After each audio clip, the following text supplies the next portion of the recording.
What is going on at Aston Villa? That is the question that is in my mind every second of every day of my present life.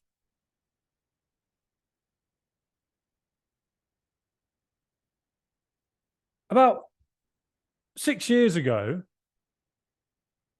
we went to Watford away, lost, because we were in our relegation season. And we all went wild celebrating, ironically, that we got a corner. We were battered 6-0 by an average Liverpool team pretty much in the first half of Villa Park. We had players who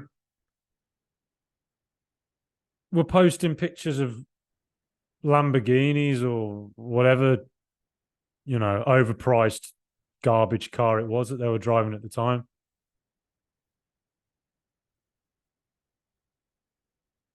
And yet, it feels like another time, another place, a parallel universe.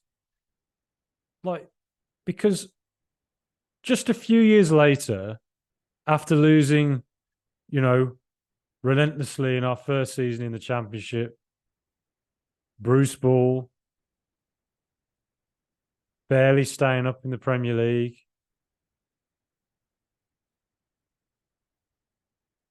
it feels like I can't quite comprehend that Aston Villa are now a team getting results like 6-1 over Brighton. And then a couple of weeks later, 4-1 over West Ham. And then in Europe, away at a team who are riding high in the Dutch league,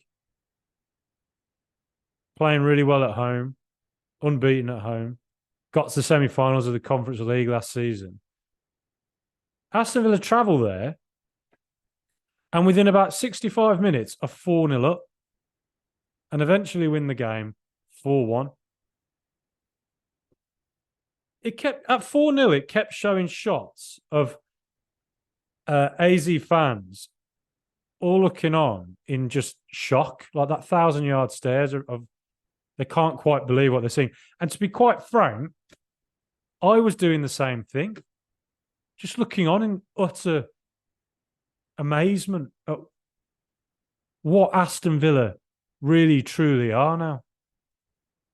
Like every single week I watch Aston Villa play, I'm just in love with it. Like, I feel like I've been waiting my entire life, and I'm sure there's lots of Villa fans who were born after the European Cup win who have been waiting our entire lives to see a Villa team that plays football like this. It gets results like 4-0 over Everton, 6-1, 4-1, 4-1, 5-0 over Hibs. I mean, these results are like, it's not a lucky team who does that. It's not just a team that's, going through a good patch of form. These are statement results every other game now. These are the kind of results that you associate with Man City. They're the kind of results I grew up thinking Arsene Wenger's Arsenal got. I mean, I could sit here staring down the camera for 10 minutes, just allowing the whole thing to be absorbed into my brain, because I'm still trying to absorb what I just witnessed mere days after seeing Aston Villa batter a West Ham team who don't really concede goals. A West Ham team who we had an 8-year curse against, a 10-game curse against, a David Moyes as a manager that we have a curse against. All these curses and hoodoos gone away because we have an absolutely brilliant football manager in Professor Unai Emery and a coaching staff that are imaginative and creative in Paco Ayestaran and Austin McPhee and various others. An ownership with actual vision and commitment. Not like Randy Lerner writing letters saying, I can't be bothered anymore, guys. Not Dr. Tony Gia, whoever the hell he actually was, writing weird bloody tweets every other day leaving you in confused bewilderment, thinking this is not very Villa. This is a bit more Birmingham City. That's what I expect from Blues' owners, really.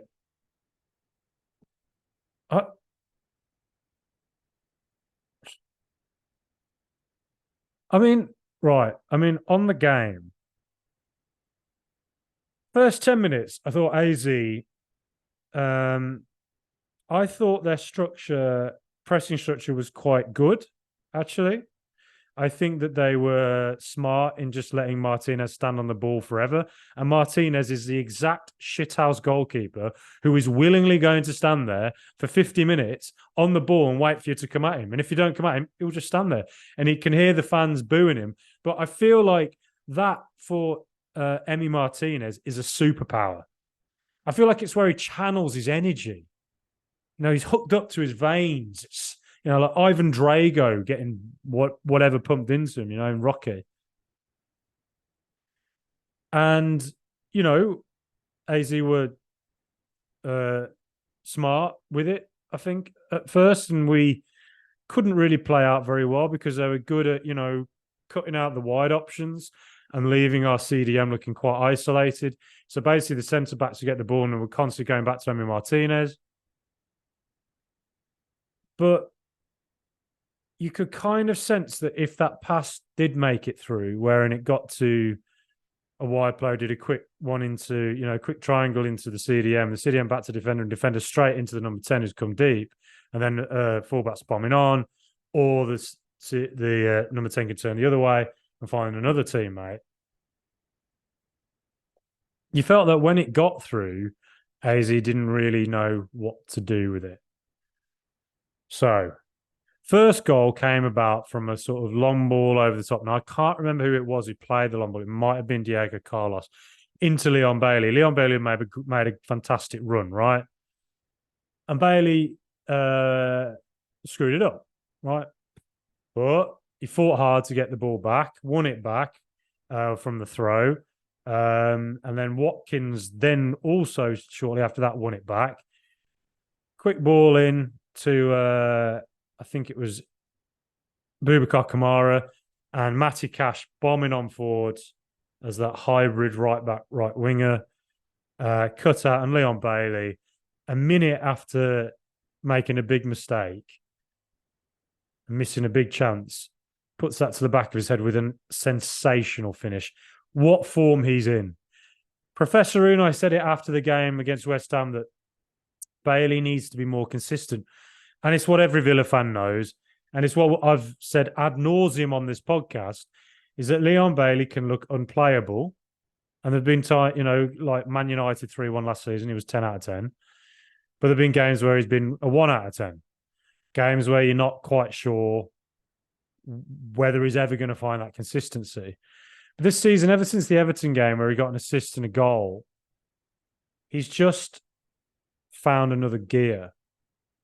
And whether that's because there's a deeper squad and we're able to rotate and we're not relying on him all the time as that 90-minute player, and whether that actually benefits him as a player and he works better as an impact sub and he gets more confident, as therefore when he does start, he's riding high on his confidence, because he seems like a real confidence player. But what we've seen from him this season since that Everton game, he's been really, really good. In Warsaw, Villa generally weren't very good, but Bailey played well. Tonight, I thought he was sensational again. It was that sort of Man United style performance from last season where he looked really comfortable every time he got the ball and you were confident in him on the ball. And then he followed that up later with an assist for John McGinn. Brilliant assist. So Villa made that breakthrough early on like we needed to. And it just felt like Villa were then very comfortable. It felt like AZ were kind of trying to, I think, get it to a fullback or a defender. And they'd have overloads against our defence. So they'd try and knock it long to beat the high line. I think that's what they were trying to do on a couple of occasions.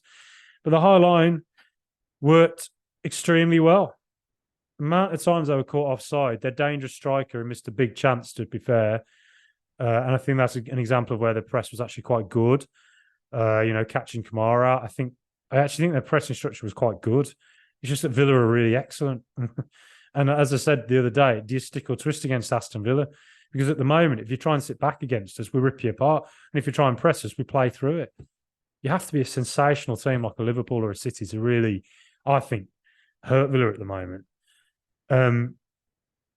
But, shortly after the first goal, we get the second. Now, AZ, what I just said is they were putting a lot of players forward, so it meant their CDM looked quite isolated.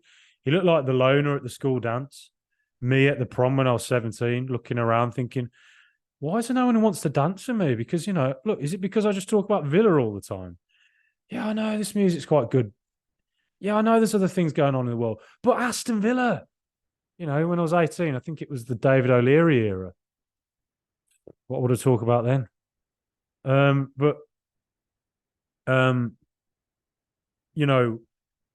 their CDM lonely at a high school dance, looking around, couldn't see anybody around him.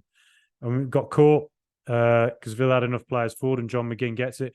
And McGinn-Iniesta, Zinedine Zidane style pass into Yuri Tielemans. Great finish. And let's also say that move started when the AZ CDM got the ball. Yuri Tielemans put him under pressure and he gave the ball away to McGinn. And Tielemans then bombing on, running forward, looking for that chance. I thought Tielemans and Bailey were sensational. I've always loved Yuri Tielemans as a player from earlier years. I used to think he was the type of player I thought might end up at somewhere like Arsenal a few years ago. But, last season he wasn't great and he's not started this season brilliantly for Aston Villa. And I thought against Zielinski Mostar, a game I was at, I thought he looked quite ponderous and he got caught quite a bit. And it felt like something that was happening quite a lot when he was playing deeper. And I thought there were a couple of occasions, though, this season where, against Palace, he had 2 key passes that led to goals in injury time. And against West Ham at the weekend, he got an assist for Bailey with a really good through ball. Today was by far his best performance, playing as the second striker. And the work between Watkins, Tielemans and Bailey was sensational. Because there were times when I'd look at it and be like, right, so Tielemans is playing as the striker. And then suddenly Tielemans was in midfield and Bailey was the second striker. The understanding between the two of them as to which one should be further back and which further forward, the covering and the hard work between the two of them was off the charts. And I guarantee you, Unai Emery will be singing their praises for listening to the instructions and being aware enough that they had to, fill in for the other. And they did it to such an exceptional level. And there was even one occasion where I think, was it Matty Cash was caught further forward and Leon Bailey ran all the way back to the right back role. To the right back role. And then watched his central defender and kept up the high line. Didn't, your instincts are saying, oh, there's a player getting in behind, follow him. Instead, he's listening to the coaching and he's looking at the height of the defenders. AZ player gets in behind him, but he's miles offside. I just want to cry. I've been waiting my whole life for this. Sensational from Bailey and Tielemans.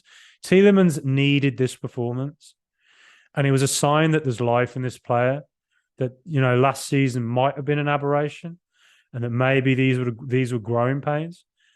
Has Unai Emery found his perfect position, Tielemans? Maybe is he a player to play off Ollie Watkins? Is he a player to be a bit more attacking rather than a bit deeper in the Dougie Luiz or Kamara role? But then again, he's got the versatility to do those roles. And I think that when he came deeper, I thought, again, he was brilliant. Every time he got the ball, he was very comfortable on it, very confident. Every pass worked, really at it. And he needed that. And hopefully he carries that on for the rest of the season. The third goal, again, what was it? Long ball forward to Ollie Watkins, lays it off to Leon Bailey. Bailey charges forward, great skill, takes the shot, and Ollie Watkins sprinting forward, knows that's a striker in it when he knows he's sensed blood, gets an easy chance for him when the ball comes out to him. The interchange again between the three of them was just amazing. It was amazing. And, like I said, Tielemans had gone a bit deeper and Bailey had gone forward to play off Watkins. The understanding between them tonight was amazing. And so 3-0, Dreamland. And then shortly after that, Yuri Tielemans again has gone deeper, hassles the AZ player, wins it off him. It gets to Kamara. Kamara pushes forward. You see the M's have the awareness to knock the ball out to Bailey. Bailey has gone forward, looks up, sees McGinn coming in from a deeper position, gets ahead of his man. Second goal in Europe for John McGinn. Just amazing. Everything worked. We get, they did score, and again the high line is where it got caught. We are going to give chances away of the high line, and it was a great finish. I think what you could say is that against West Ham, Brighton, and AZ, when we've conceded, there's been about 5 minutes where you thought Villa looked a little bit rocky, but we ride it out every time. And we had the squad, the players to come on to just add the fresh legs that we needed. And it was great to see Douglas Luiz could come off in the 65th minute, for instance, because he's such a key man for us and runs so many kilometres for us every game. You need him to be getting rests, don't you? But, I actually made notes here. Oh, yeah. Yuri Tielemans in the 72nd minute, 4-1. And I said Villa had a bit of a rocky patch after that. Yuri Tielemans blocking that shot from Dantas. And that could have been 4-2, and who knows what happens after that. The drive and the energy for Tielemans to block that shot. There's been talk about Tielemans, in the Belgian press saying he's not happy about starting or whatever. Maybe it's a miscommunication, whatever. But if you are unhappy that you're not playing, well, when you get opportunities, you got to take it, and you got to show why you should be playing. And tonight, he showed exactly what he can still do. I was so happy for him. I am so happy for him. And another player who I think quietly did well, Clement Longley. I thought he was really, really strong and effective tonight. I thought he was decent against Warsaw, even though people seem to write him off after that. I think he was at fault for the first goal in that game, perhaps, by being a bit too far forward. But Mostar, I think he really showed he was quite a physical presence, much more physical than I'd realised. And tonight, I thought he was very composed and comfortable on the ball, coming in as doing a professional job, because he's not starting every game, but coming in and playing like that. Diego Carlos, great to see him for 90 minutes. Everybody, just every player. But I thought for me, Tielemans and Bailey were the two for me that I thought were 10 out of 10. I thought Kamara, just everyone, I can't believe it. I can't actually believe it. If you haven't noticed my voice, I'm actually feeling quite unwell. I'm back from a very quick work trip in Spain where I seem to get quite ill. It's not COVID, but I feel a lot better having just watched Professor Unai's Aston Villa take AZ to the Unai-versity. I hope you had a great time out there if you're a Villa fan out there. So many Villa fans will be reacting to this. Please like and subscribe. Nice reviews always help, all that stuff. I'm going to go back and watch excerpts of that game because I want to see even more of what happened. But it just felt Villa were very, very comfortable. And when we broke AZ's press and managed to get the ball into the number 10 who's come deep, the variety of 10s we have in there in that box shape, Villa just had the ability and the understanding between the players further forward to rip AZ apart. It was amazing. Massive credit to Yuri Tielemans and Leon Bailey. Lovely trio at work with Ollie Watkins. Everybody, Jacob Ramsey, Alex Moreno, Tyrone Mings, and Emi Buendia are still to come back into this squad.